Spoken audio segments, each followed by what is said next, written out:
Salam sejahtera, terima kasih kerana bersama dengan saya di Nazilin Unity Channel. Seleweng duit zakat RM 9.62 juta. Pasangan suami isteri bebas dengan jaminan. Wow, ini bukan satu laporan yang biasa-biasa. Ini laporan yang luar biasa. Bayangkan pasangan suami isteri menyeleweng duit zakat berjumlah 9.6 juta ringgit. Ini bukan sedikit, ini satu jumlah yang banyak. Dipetik dari Info Rakyat, suami isteri yang sebelum ini direman dalam siasatan kes penyelewengan dalam kutipan zakat Majlis Agama Islam dan Adat Melayu Perak. Sebanyak RM 9.62 juta ringgit telah dibebaskan dengan jaminan mahkamah hari ini. Magistrat Farah Nabiha Muhammad dan telah membenarkan permohonan polis untuk membebaskan lelaki berusia 50 tahun itu. Saudara-saudara sekalian, lebih menggemparkan kita lagi ialah wanita berusia 53 tahun tersebut telah dibebaskan dengan jaminan bond sebanyak RM50,000 bagi setiap individu mengikut Seksyen 118 Kanun Tata Cara Jenayah. Menurut laporan Sinar Harian, pasangan tersebut tiba di Mahkamah Magistrat Ipoh pada jam 9.30 pagi bersamaan dengan pendampingan polis dan telah dibebaskan dalam masa 20 minit. Pasangan tersebut telah direman selama 10 hari bermula dari 6 Januari lalu untuk membantu siasatan mengikut Seksyen 406 Kanun Keseksaan yang melibatkan pecah amanah.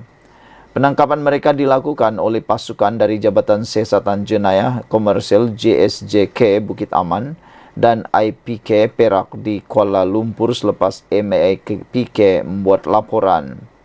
Siasatan awal mendapati suspek terlibat dalam transaksi kutipan secara dalam talian dan didakwa gagal mendepositkan zakat sejak Mac hingga September tahun lalu. Wah, ini boleh tahan jugalah kan. Berani juga, perbuatan yang sangat berani. Seleweng duit zakat RM 9.62 juta.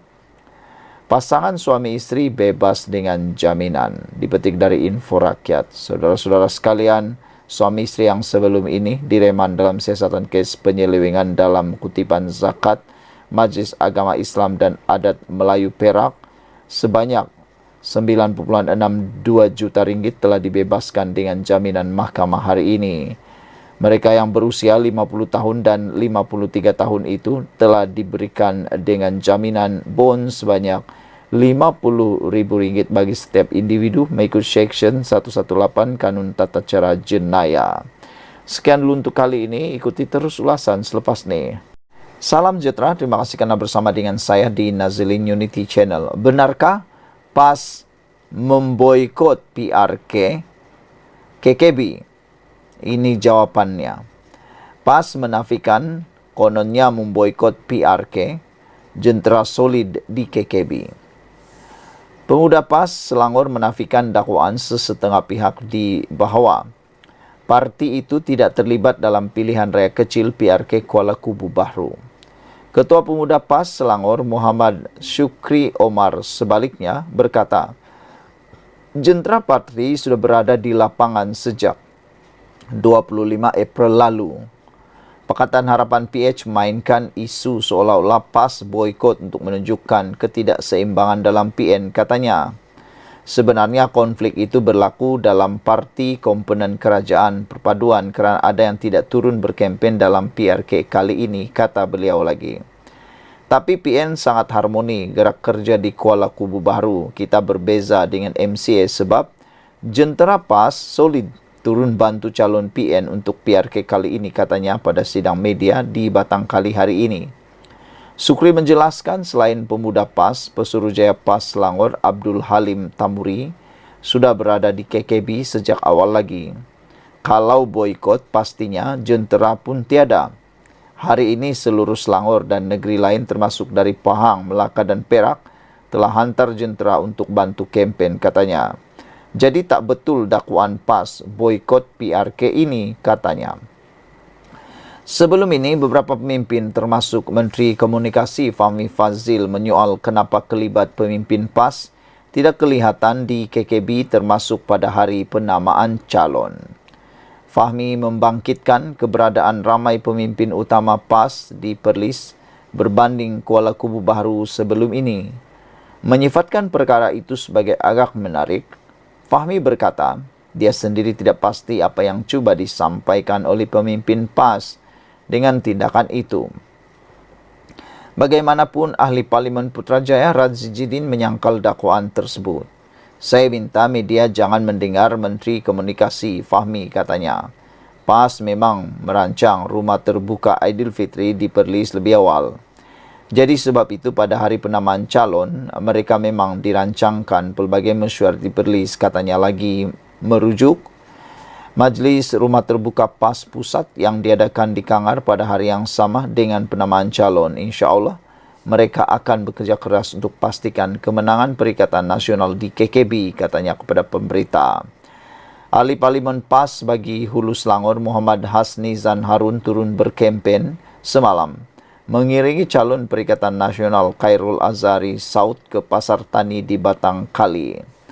DUN atau Dewan Undangan Negeri Kuala Kubu Baru dikenali sebagai kerusi campuran.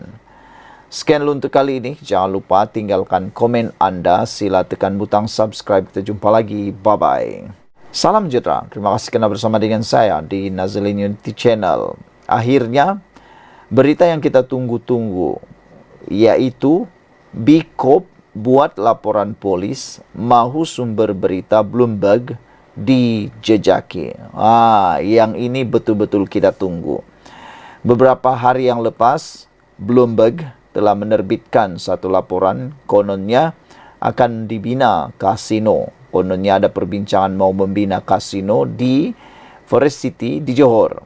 Tetapi Anwar Ibrahim, Perdana Menteri, telah menafikannya. Menteri Besar Johor pun telah menafikannya. Bikop pun telah menafikannya. Dan netizen mengambil alih. Mereka kata, dari mana Bloomberg mendapat sumber itu? Dari mana maklumat diperoleh? Kata mereka, tidak mungkin Bloomberg dapat sesuatu kalau tiada orang yang konon menjadi sumber. Jadi sebab itulah, ramai netizen mahu supaya terutamanya Bikop menyaman Bloomberg atau menjejaki sumber supaya boleh disaman. Akhirnya benar-benar terjadi dan kita bersyukur kerana Bikop sudah buat laporan polis dan mahu supaya sumber berita Bloomberg dijejaki. Jadi habislah sumber yang memfitnah itu. Berjaya Corporation Berhad, Bikop telah membuat laporan polis pada 26 April lalu dalam usaha untuk menjejaki sumber tidak dinamakan yang dipetik dalam laporan Bloomberg mengenai rancangan. Kononnya, pengasas syarikat itu, Vincent Tan, sedang mengadakan perbincangan untuk menubuhkan sebuah resort kasino di Forest City bernilai 100 bilion ringgit. 100 bilion Amerika Syarikat dolar bersamaan dengan 477.60 bilion ringgit. Bikop sejak itu menafikan dakwaan bahawa rancangan sedemikian sedang dalam perbincangan. Dalam satu kenyataan semalam, ia berkata, sumber tersebut telah mencemarkan nama baik mereka dengan menyebarkan maklumat palsu dan ia percaya polis akan mengambil langkah perlu untuk menyiasat perkara itu. Kami dengan hormatnya menggalakkan mana-mana penerbitan supaya lebih berhema sebelum membuat sebarang dakwaan tanpa pengesahan terlebih dahulu, kata kenyataan itu. Menurut syarikat itu, mereka percaya penerbitan berniat jahat itu mahu menyebabkan gangguan politik, menjejaskan kepercayaan orang ramai dan memesongkan persepsi orang ramai terhadap Yang di-Pertuan Agong Sultan Ibrahim dan Perdana Menteri Anwar Ibrahim. Penerbitan berniat jahat sebegitu diburukan lagi dengan fakta bahawa tidak ada agensi berita yang melakukan sebarang percubaan untuk mengesahkan atau menyemak kebenaran dan ketepatan kenyataan dalam artikel itu sebelum menerbitkannya. Ini terutamanya kenyataan itu dikaitkan dengan sumber yang tidak dinamakan, kata Bikop. Syarikat itu juga menggesa Bloomberg dan The Edge Singapura yang memetik berita berkenan supaya membuang sebarang maklumat tidak tepat yang menyalahgambarkan pertemuan mereka dengan Anwar mengenai pemulihan projek mega berbilion ringgit di Johor tersebut. Perdana Menteri juga menafikan bahawa penubuhan kasino adalah sebahagian daripada pemulihan projek dan menggesa pihak berkuasa untuk mengambil tindakan yang perlu terhadap agensi berita itu. Kami ingin mengulangi dan menjelaskan bahawa pengasas kami, Vincent Tan, tidak terbabit dalam sebarang rundingan dengan mana-mana pihak yang dilaporkan. Ini termasuk Anwar dan Lim Kok Teh dari kumpulan Genting. Begitu juga dengan sebarang wakil yang di-Pertuan Agong Sultan Ibrahim atau Seri Paduka sendiri, kata Bikop. Selain Bikop, Genting Malaysia Berhad juga menafikan laporan media bahawa syarikat itu terlibat dalam perbincangan mengenai projek kasino di Forest City. Saudara-saudara sekalian, ada beberapa komen daripada netizen setuju dengan tindakan Bikop supaya menyaman sajalah kalau dapat saman cepat-cepat media asing yang buat fitnah ini. Ada berani? Berani ke kalau tiada kita harap supaya kaki sumber yang tidak tepat itu dapat dijejaki. Sekian dulu untuk kali ini. Ikuti terus selepas ini. Salam sejahtera. Terima kasih karena bersama dengan saya di Nazilin Unity Channel. Saudara-saudara sekalian, hari ini kita digemparkan dengan penangkapan terhadap Cikgu Bad. Rupa-rupanya ini sebab doktor pula Cikgu Bad ditangkap dan didakwa. Cikgu Bad didakwa memfitnah, merosakkan nama baik Agong. Ini sebabnya bukan saja kerana hantaran tentang isu kasino, tetapi dakwaan ini atas didakwa memfitnah, merosakkan nama baik Agong. Ahli Jawatan Kuasa Penerangan Bersatu Badrul Hisham Sarin atau lebih dikenali sebagai Cikgu Bad mengaku tidak bersalah atas dua tuduhan memfitnah dan menghasut untuk merosakkan nama baik yang di-Pertuan Agong. Badrul Hisham, 45 tahun, membuat pernyataan itu sejurus pertuduhan dikemukakan terhadapnya di hadapan Hakim Mahkamah Session Siti Aminah Ghazali. Saya faham tidak mengaku salah, katanya.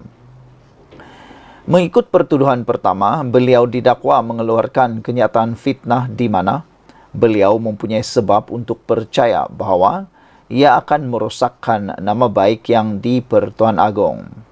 Kesalahan didakwa dilakukan di Istana Negara jam 6 petang pada 22 Januari lalu mengikut Seksyen 500 Kanun Keseksaan KK yang membawa kepada hukuman penjara hingga 2 tahun atau denda atau kedua-duanya sekali jika disabit kesalahan.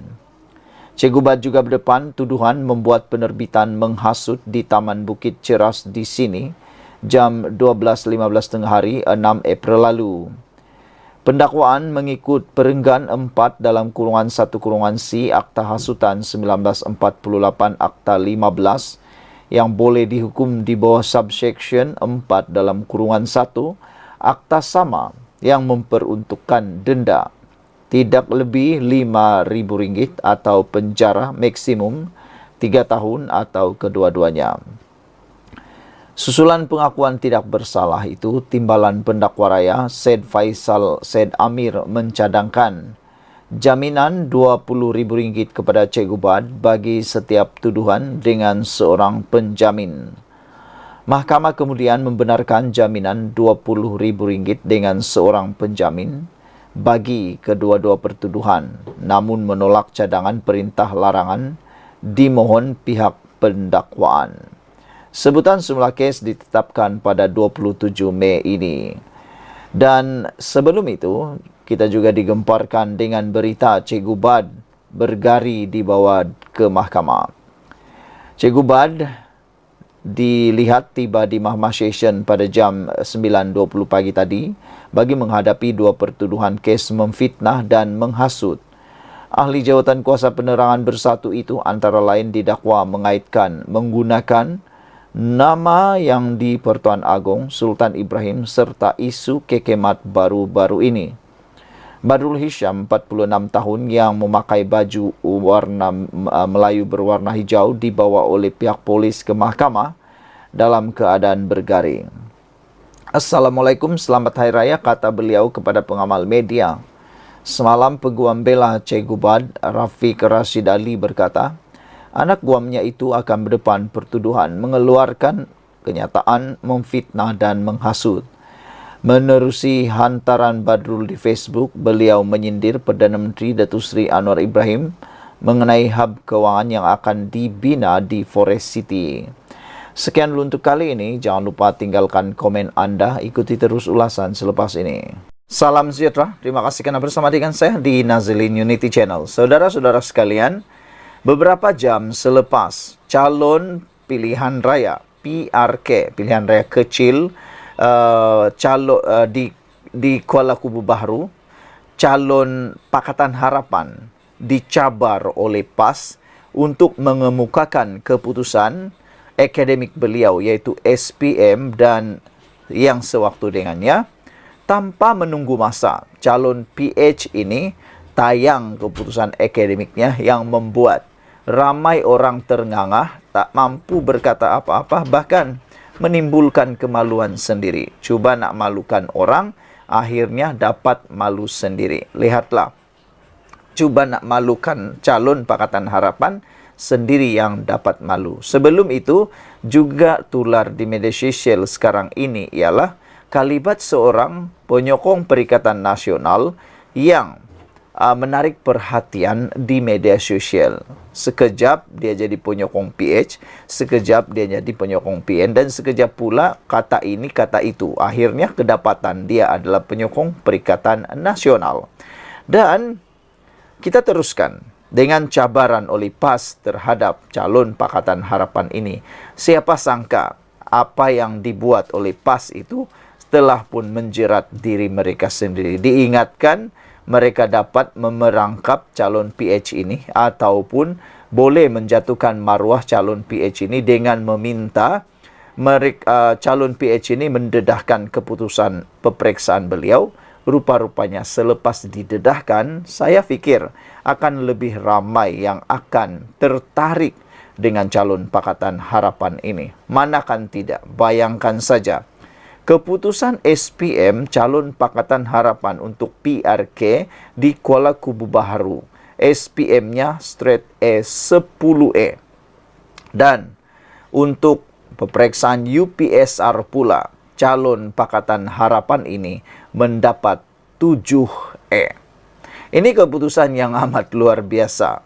Boleh dikatakan sangat pintar, cerdik calon Pakatan Harapan ini. Jadi, teknik untuk cuba memalukan, menjatuhkan calon Pakatan Harapan ini tidak menjadi. Bahkan sebaliknya, telah pun membuatkan saham calon Pakatan Harapan ini meningkat secara sendirinya.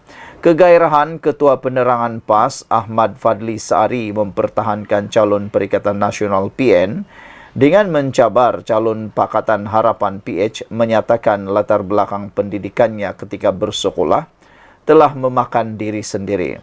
Fadli membuat cabaran agar Pang Syok Tau mendedahkan pendidikan rendah dan menengahnya selepas calon Perikatan Nasional di Dewan Undangan Negeri Kuala Kubu Baharu, Khairul Azhari Saud, berdepan kontroversi berkaitan status pengajian.